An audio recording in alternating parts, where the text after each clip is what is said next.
तो फिर एक काम करना, जैसे रजस वाला स्त्री एकांत में रहती है, उसी तरह जब बुद्धि आता है तो पहले उसके शंकर से आज्ञा लेना पड़ती है कि मैं इसके घर में प्रवेश कर जाऊं, क्या मैं इसके घर में चले जाऊं।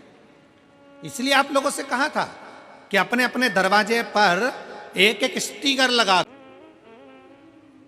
वो रावण भी भगवान शंकर का उपासक है, क्यों ना शिव की आज्ञा ली जाए, शंकर जी की आज्ञा लेकर, शिव जी की आज्ञा लेकर फिर लंका पर चढ़ाई करी जाए, फिर लंका पर पहुंचा।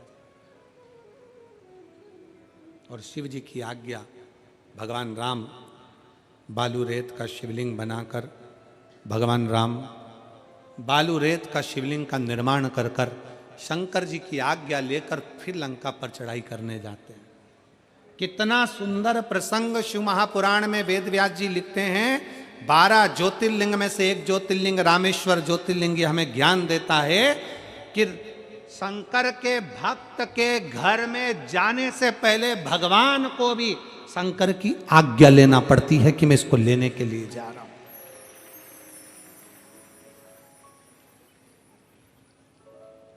अकाल मृत्यु वो मरे जो काम करे चंडाल का, काल उसका क्या बिगाड़े जो भक्त हो महा काल का। काल अधिपति जिसका रक्षक हो, भगवान शंकर की जो आराधना करने वाले हैं, शिव को एक लोटा जल चढ़ाने वाले हैं, शंकर के मंदिर में जाने वाले हैं, शिव की चौखट पर जाने वाले हैं, शंकर की कथा में जाने वाले हैं, शंकर की उपासना करने वाले हैं, श्री शिवाय नमस्तुभ्यम बोलने की कथा कर रही है, भगवान का पवित्र चरित्र कह रहा।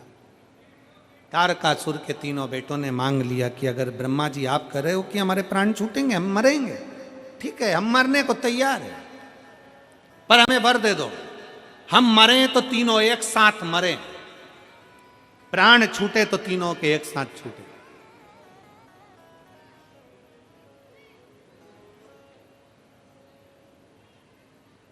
ब्रह्मा जी ने कह दिया तथास्तु, तुम तीनों मरोगे तो एक साथ मरोगे, तीनों के प्राण जाएंगे तो एक साथ जाएंगे, तथास्तु। अब तीनों इतने चतुर थे, उन्होंने तीनों ने अपनी अपनी नगरी जो बसाई ना, बहुत दूर दूर बसाई, और तीनों ने बात कर ली कि अपन तीनों कभी एक जगह मिलेंगे ही नहीं, जब मिलेंगे ही नहीं तो मरेंगे ही नहीं। चतुरता है।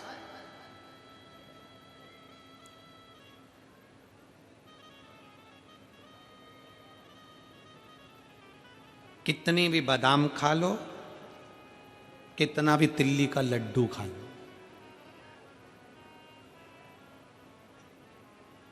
चाहे कितने भी अच्छे ब्यूटी पार्लर में सज लो, कितने, चाहे 2 घंटे तक पेंसिल से लाइन खींचो और फिर डब्बा भर लो, तुम जो करना है सब कर लो, सब।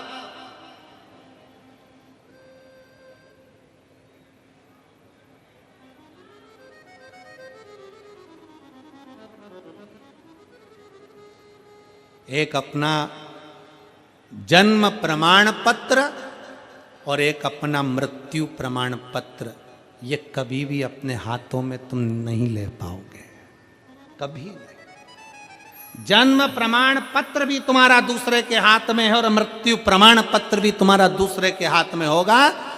जन्म प्रमाण पत्र से मृत्यु प्रमाण पत्र तक का बीच का जो सफर है, उसमें ऐसे ऐसे प्रमाण पत्र लेने का प्रयास करिए कि वो जिंदगी की सार्थकता सिद्ध कर दे। वो प्रमाण पत्र तुम्हारा, कितना भी सज लो, कितना भी श्रृंगार कर लो, कितना भी बादाम खा लो, कितना भी रसगुल्ला खा लो। होता एक जयपुर की एक बेटी ने हमसे प्रश्न, बहुत पहले की बात, बहुत लगभग 19 साल हो गए होंगे, जयपुर की एक बेटी घंटाघर के पास में रहती, उसने एक प्रश्न किया, गुरुजी मैं कभी बाजार का कोई चीज़ नहीं खाई, गुरुजी मैं कभी बाजार के फैशन में नहीं रही, गुरुजी मैं तो अपनी एजुकेशन की तैयारी में लगी रही, पढ़ती रही, और बाबा ने आज मुझे कॉलेज में प्रोफेसर भी बना दिया गुरुजी, पर एक बात समझ में नहीं आती, मैंने कभी किसी का बुरा नहीं किया, कभी किसी का गलत नहीं किया, कभी मैंने गलत काम नहीं किया गुरुजी, फिर मुझे कैंसर का रोग क्यों हो गया? मुझे कॉलेज में प्रोफेसर भी भगवान ने बना दिया, सारा सुख परमात्मा ने दे दिया, बहुत पहले की बात है, जब जयपुर कथा करने के लिए हम पहुंचे थे, उस समय का क्रम है। गुरुदेव समझ में नहीं आया, मैं कभी बाजार का नहीं खाई, कभी बाजार में मैंने कोई वस्तु ना पाया, कोई खाने का सामान ना खाया। मैं बिल्कुल सिंपल अपने जीवन को जीती थी। एजुकेशन की तैयारी, पढ़ाई की तैयारी करती, खूब पढ़ी और पढ़कर मैं कॉलेज में, सरकारी कॉलेज में प्रोफेसर भी बन गई। पर गुरुजी, भगवान ने मुझे कैंसर जैसा रोग क्यों दे दिया? हमने उस बेटी से, उन दीदी से हमने एक ही बात कही कि दीदी ये आज का नहीं है, आज का नहीं है, ये हमारा पूर्व का। वो एक लाइन आप लोग गुनगुनाते हो ना कि पिछले जन्म के अच्छे कर्म मुझे बाबा तेरे बारे मिला। कोई पिछले जन्म के अच्छे कर्म मुझे बाबा तेरा प्यार मिला। जहाँ सारी दुनिया झुकती है, जहाँ कोई तुमसे कह दे कि मैं तुम्हारे दुख खत्म कर दूंगा, कोई तुमसे कह दे मैं तुम्हारी तकलीफें खत्म कर दूंगा, दुनिया में कोई पैदा नहीं हुआ जो किसी का दुख, किसी की तकलीफें खत्म कर दे। दुनिया में केवल कोई पैदा नहीं हुआ, कोई बड़ा सा बड़ा भी अगर कोई आकर कह दे, कोई महात्मा आ जाए, कोई बाबा आ जाए और कह दे मैं तुम्हारा भविष्य बता सकता हूं, मैं तुम्हारा भाग्य बता सकता हूं, मैं तुम्हारा दुख खत्म कर सकता हूं, ना। राम जी के पास भी बहुत सारे भक्त, बहुत संत साधु थे ना। भगवान कृष्ण के पास भी बहुत थे ना। अपने कर्म का भोग अपने को काटना है, कोई तुम्हारा दुख नहीं काटेगा। दुख काटेगा तो ब्रह्मलोक में ब्रह्मा, भगवान विष्णु बैकुंठ में, पर मृत्यु लोक में शिव बसा है और पृथ्वी का देव है देवाधिदेव महादेव। जब हम एक लोटा जल समर्पित करेंगे तो एक ना एक दिन हमारा दुख हमारा महादेव काटेगा, जल काटेगा। देवता का काम है भाग्य लिखना, विधाता का काम है भाग्य लिखना। देवता का काम है भाग्य लिख देना, विधाता का काम है भाग्य लिख देना, पर शिव का काम है तुम्हारे भाग्य को, लिखे को पलट देना। वो शंकर का काम, पलट दे। इसलिए भगवान शंकर से प्रार्थना करते रहा करो कि अब दया करो है भोलेनाथ, मस्त रहूं तेरी मस्ती में। आज्ञा लेना पड़ती है कि मैं इसको लेने के लिए जा रहा हूं।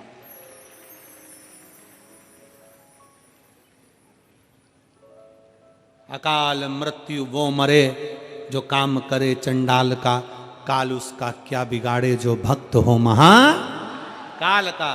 काल अधिपति जिसका रक्षक हो, भगवान शंकर की जो आराधना करने वाले हैं, शिव को एक लोटा जल चढ़ाने वाले हैं, शंकर के मंदिर में जाने वाले हैं, शिव की चौखट पर जाने वाले हैं, शंकर की कथा में जाने वाले हैं, शंकर की उपासना करने वाले हैं, श्री शिवाय नमस्तुभ्यम बोलने वाले हैं, पंचाक्षर मंत्र नमः शिवाय बोलने वाले हैं, षडाक्षर मंत्र ओम नमः शिवाय बोलने वाले हैं, त्र्यंबक बाबा का मंत्र का उच्चारण करने वाले हैं, भगवान शंकर की आराधना करने वाले, भगवान शिव की उपासना करने वाले के दरवाजे पर भी अगर काल आता है तो पहले उसके शंकर से आज्ञा लेना पड़ती है कि मैं इसके घर में प्रवेश कर जाऊं, क्या मैं इसके घर में चले जाऊं।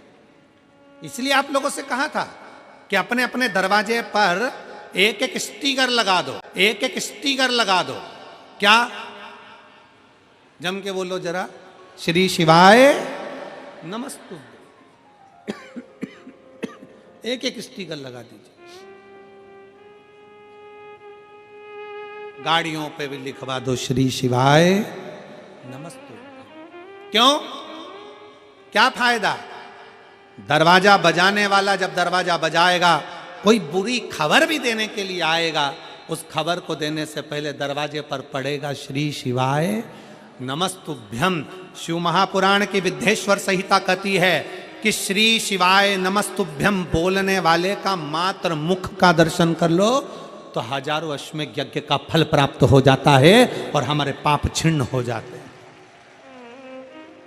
जब हम दरवाजे पर श्री शिवाय नमस्तुभ्यम लिखेंगे, कोई आके दरवाजा बजाएगा, दरवाजा जब हम खोलेंगे उसके मुख का भी दर्शन करेंगे तो हमारे को कोई गलत सूचना नहीं मिलेगी, सूचना भी अच्छी ही प्राप्त हो, गलत नहीं मिल सकती।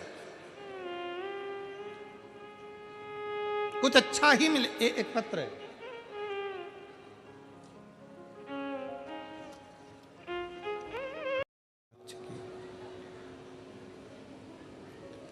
इन्होंने विचार करा कि पिता तो भगवान शंकर के पुत्र का दर्शन कर कर प्राण छोड़े हैं, पर हमको शिव का दर्शन करना, हमें भगवान शंकर का दर्शन करना है, हमें शिव का स्मरण करना है। अंत समय ऐसा नहीं कि कोई अमर की बूटी खाकर आया है, जाना सबको, कोई जल्दी जाएगा, कोई देर से जाएगा, जाना सबको। बस शिव पुराण कहती है कि इस मृत्यु लोक में अगली बार जन्म मिलेगा कि नहीं मिलेगा ये पता नहीं। अभी आए हो तो अच्छा कर्म कर कर चलेगा।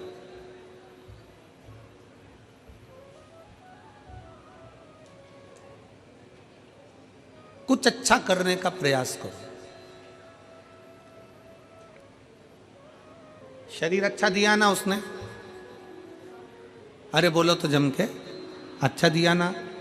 दोनों नेत्र दिए हैं दर्शन करने के लिए, श्रवण शक्ति दी है कथा सुनने के लिए, मुख दिया भजन करने के लिए, हाथ दिए दान पुण्य और सेवा करने के लिए, पांव दिए तीर्थ करने के लिए, कथा में जाने के लिए, अच्छी बुद्धि दी है। हाँ, कभी कभी बुद्धि भी थोड़ी गड़बड़ हो जाती है, ऐसा नहीं कि नहीं होती है। उसको हमारी भाषा में हम कह देते हैं कई बार कि ऐसा ना सोचा जाए कि बुद्धि गड़बड़ नहीं होती। कई बार बड़े बड़े संत साधु महात्मा की भी बुद्धि गड़बड़ हो जाती है, तो इंसान की तो जाने दो। लंकाधिपति रावण जैसा विद्वान, कितनी विद्वत्ता उसके अंतर्गत, और उसकी बुद्धि गड़बड़ हो गई। कंस जो विद्वत्ता में भी प्रबल था, उसकी बुद्धि गड़बड़ हो गई थी। हो जाता है कभी कभी। जैसे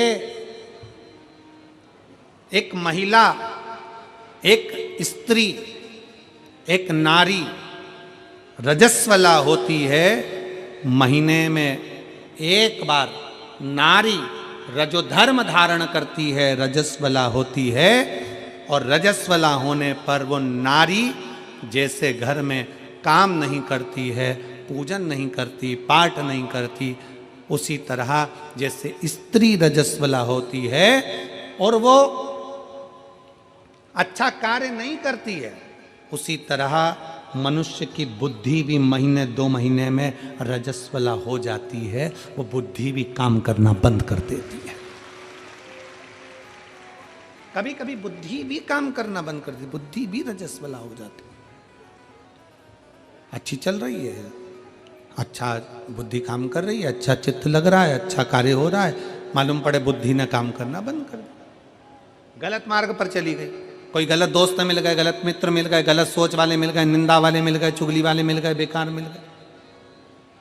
तो निवेदन है, जैसे स्त्री रजस्वला होती है, काम करना जब बंद कर देती है तो एकांत में अपना आसन लगाकर बैठ जाती है, एकांत में विश्राम कर लेती है, एकांत में रहती है। उसी तरह शिव महापुराण की कथा कहती है, भगवान शंकर का चरित्र कहता है, जब तुम्हारी बुद्धि काम करना बंद कर दे, तुम्हें लगे कि ये गलत जगह जा रही है, कहीं मदिरा पान में, कहीं वेश्यावृत्ति में, कहीं जुए में, कहीं मांसाहार में गलत जगह अगर जा रही है, और बुद्धि जब निंदा में, चुगली में ज्यादा जाने लगे, तो फिर एक काम करना, जैसे रजस्वला स्त्री एकांत में रहती है, उसी तरह जब बुद्धि सही जगह ना चले तो थोड़ा 1-2 दिन भगवान शंकर के मंदिर में रोज अपना समय लगाकर एकांत में बैठकर शिव का नाम का जाप करो। धीरे धीरे बुद्धि काम करना प्रारंभ करो, बुद्धि काम करेगी।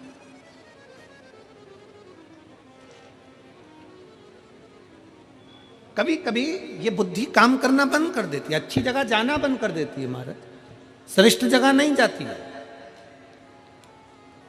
इसको कहो चल भजन में, चली जाती है भोजन में। इसको कहो चल सत्संग में, चली जाती है फिल्म में। ये बुद्धि बड़ी विचित्र, श्रेष्ठ जगह पहुंचती नहीं है। इसको पहुंचाने का प्रयास करो तो भी नहीं जाते। और फिर निवेदन है आप सबको, मेरठ के एक एक श्रोता भाई बहनों को, शिव भक्तों को, शंकर जी के ये अविरल भक्त जो लाखों की संख्या में पहुंचे हैं, पंडाल में जगह नहीं, पंडाल के बाहर बैठे हुए हैं, ऐसे शिव भक्तों को मैं नमन करते हुए कहता हूँ, आज भोले बाबा ने, भगवान शंकर की कृपा से, ओघड़नाथ बाबा की कृपा से आपकी बुद्धि श्रेष्ठ जगह पर तुमको लेकर आई है, मतलब कुछ अच्छा करना चाहती है। श्रेष्ठ है बुद्धि।